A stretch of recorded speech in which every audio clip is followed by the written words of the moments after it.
በእርግዝና ወቅት ምቾት አይሰማዎትም?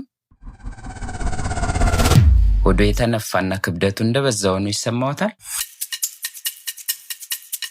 ወደ መጸዳጃ ቤት ለመሄድ እየታገሉ ከሆነ ብቻውን አይደሉም። በእርግዝና ጊዜ የሆድ ድርቀት ከሚለመዱት ቅሬታዎች አንዱ ነው። ግን ጥሩ ዜና አለን። በጣም ቀላሉና አስተማማኙ ለሆድ ድርቀት ተፈጥሯዊ መፍትሄዎች ምናልባትም በኩሽና ውስጥ ይገኛሉ። ወደ ቻናሉ እንኳን በደህና መጡ። ይህ የእርግዝና መረጃ ዲጂታል ሚድዋይፍ ኢትዮጵያ ዩቲዩብ ቻናል ነው እና ዛሬ ይህንን የማይመች ርዕስ በዓይነ ሕሊናችን ይዟለን። እንደ ረጋ ያሉ ውጤታማ ተፈጥሯዊ የሆድ ማለስለሻነት የሚያገለግሉ ምርጥ 5 ምግቦችን በተጨማሪም አስፈላጊ የአኗኗር ዘይቤ ለውጦችን አሳየውታለሁ። ወሳኙን የውሃ አቅርቦት ምክር ለማግኘት እስከ መጨረሻው ድረስ ይቆዩ። ይህንን ከዘለሉት የእርሱ የፋይበር ምግቦች ነገሮችን ሊያባብሱ ይችላሉና። ወደ ለሆድ ድርቀት የሚሆኑ ምግቦች ከመግባታችን በፊት ይህንን ለምን እንደሚከሰት እንረዳ። ብዙውን ጊዜ የሁለት ክፍል ችግሮች ነው። አንደኛው የሆርሞኖች ሲሆን ሰውነቱ በፕሮጀስቲን ሆርሞን የተሞላ ነው። ይህ ሆርሞን በአንጀቱ ውስጥ ያሉትን ጨምሮ በመላው ሰውነቱ ያሉትን ጡንቻዎች ያዝናናል። የዘገየ እንቅስቃሴ ማለት የዘገየ የምግብ መፈጨት ማለት ነው። ሁለተኛው ግፊት ነው። ውብ ልጆ እያደገ ሲሄድ እየሰፋ ያለውን ማህፀንን በትልቁ አንጀቱ ላይ አካላዊ ግፊት በማድረግ ቆሻሻን በብቃት እንዳያሳልፍ ያደርጋል። ይህንን የሆርሞን ዝግመት ለመቋቋም በጣም አስተማማኝ የመከላከያ መንገድ ፋይበርና ውሃ ነው። አሁን ወደ ጣፋጭ መፍትሄዎች እንሻገር። የመጀመሪያው ምድባችን ፍራፍሬዎች ሲሆኑ በውስጣቸው ከፍተኛ መጠን ያለው ፋይበርና ውሃ ወደ አንጀቱ እንዲስብ የሚያግዙ ተፈጥሯዊ ስኳር ያላቸው ናቸው። አንደኛው ፕሩንስ ወይንም ደረቅ ፕለም እና የፕሩንስ ጭማቂ ሲሆን እነዚህ ሻምፒዮኖች ናቸው። ሁለቱንም የሚሟሟና የማይሟሟ ፋይበር ይዛሉ። ነገር ግን እውነተኛው ምስጢራዊ መሳሪያ ሶርቢቶል የተባለው ስኳር አልኮል ሲሆን ውሃውን ወደ ኮሎን በመሳብ ሰገራን በእጅጉ ያለሰልሳል። በቀን ጥቂት ፕሩንስ ወይም የፕሩንስ ጭማቂ መጠጣት ብዙውን ጊዜ ድንቅ ነገር ይሰራል። ሁለተኛው ፖም እና ፒር ነው። ሁልጊዜ በቆዳቸው ቢበሉ የተሻለ ውጤት ይኖራቸዋል።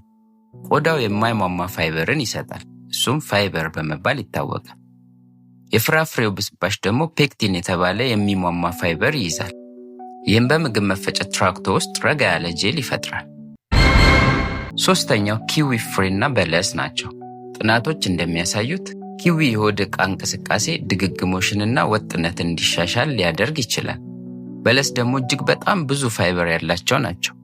ውጤታማ የሆኑ ለሆድ ድርቀት የሚሆኑ ምግቦችን እየፈለጉ ከሆነ እጅጉን ተመራጭ ናቸው። ከነዚህ ጀምሩ። አራተኛና አምስተኛው ኃይል ሰጪ አትክልቶች፣ እህሎችና ጥራጥሬዎች ሲሆኑ እነዚህ ምግቦች ለሰገራው መጠንና ክብደትን ይጨምራሉ። ይህም ሰውነቱ ወደ ሽንት ቤት ለመሄድ ጊዜው እንደደረሰ ምልክት እንዲሰጥ ያደርጋል። ቅጠላማ አትክልቶች እንደ ስፒናች፣ ጎመን፣ ኮላርድ ግሪንስ አትክልቶችን መመገቡን አይርሱ።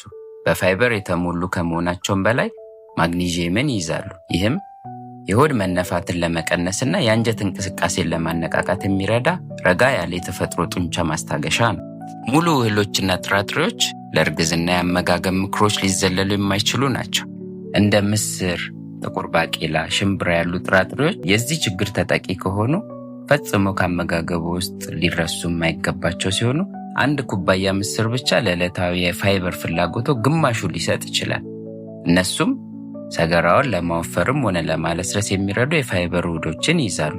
ነጭ ዳቦንና ሩዝን በአጃ ገንፎ፣ ሙሉ ስንዴ አማራጮችን በቡናማ ሩዝ ይለውጡ። እነዚህ አንጀቱ የሚፈልገውን አስፈላጊውን የማይሟሟ ፋይበር ይሰጣሉ። በመቀጠልም አስፈላጊ ወደሆኑ ምክሮችና ውሃ እንዴት መጠቀም እንዳለብን እንመልከት። ምግቦቹ አሉት፣ አሁን ዘዴው ያስፈልጎታል።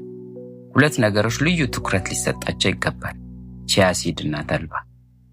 እነዚህ ትናንሽ ዘሮች ከውሃ ጋር ሲቀላቀሉ ሃይድሮጄልን ይፈጥራሉ። ይህ ጄል አንጀትን ያለመልማል እናም ቆሻሻን ያለሰልሳል። ከመብላቱ በፊት ከ1 እስከ 2 የሾርባ ማንኪያ ዘሮች በውሃ ውስጥ ወይም እርጎ ውስጥ ለ15 ደቂቃዎች ማቆየት ይጠበቅቦታል። ወሳኙ የውሃ አቅርቦት ምክር ይሄ ነው። በትኩረት ያዳምጡኝ። ፋይበር ለመስራት ውሃ ያስፈልገዋል።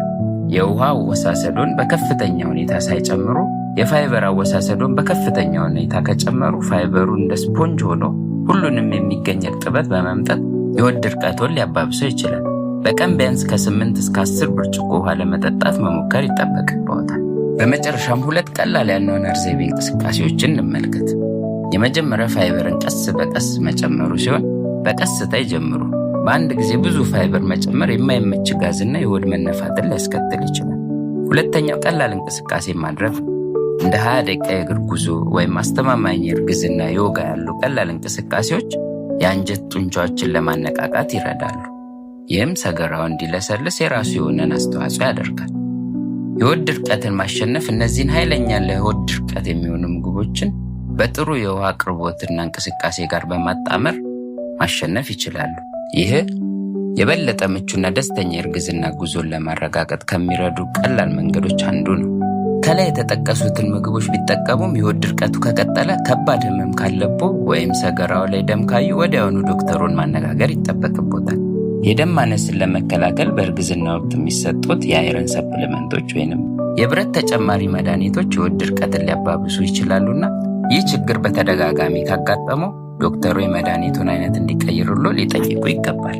ለእርሱ የሰራሉ የእርግዝና ሆድ ድርቀትን ለመከላከል የረዳው መፍትሄ የትኛው ምግብ ነው? ከታች ኮመንት ላይ ልምምዶን ያካፍሉ። ይህ ቪዲዮ ጠቃሚ ሆኖ ካገኙት ላይክ ያድርጉ። ተጨማሪ የእርግዝና የጤና ምክሮችን ለመመልከት ደግሞ ሰብስክራይብ ያድርጉና የደወል ምልክቱን ይጫኑ። ጤናማና ምቹ እርግዝና ይሁንሉ።